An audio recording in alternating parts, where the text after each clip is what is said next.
Hey everybody, Thrift Store Hacker back again.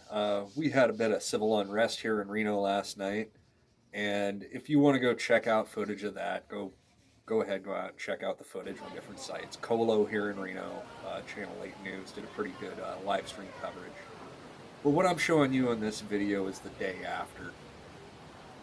Many Reno residents went out the next morning, this morning, to just bring their brooms and shovels and cleaning supplies and come out and clean up their town after this civil unrest happened. It started as a peaceful protest, but you do get some bad element in there and people that are just showing up for the sake of starting a riot. So you can see I checked the space well for a little damage here as well. Little bit of damage It's on the a little space beat well. up, but all in It's all, sitting on Reno right did there. fare pretty good. Keeling it, We did checking have it. one barbecue. We have numerous broken windows, as you can see here on the Reno City Hall. But aside of that, let's get back to the population of Reno here.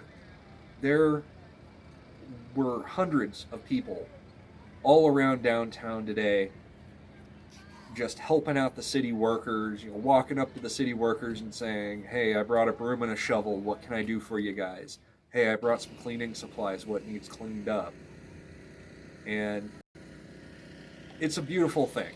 After all of the chaos of last night, you have all of the helpers coming out, trying to get things cleaned up, helping out who needs help, and it's a beautiful thing. It makes me really proud of the city of Reno and the residents of Reno.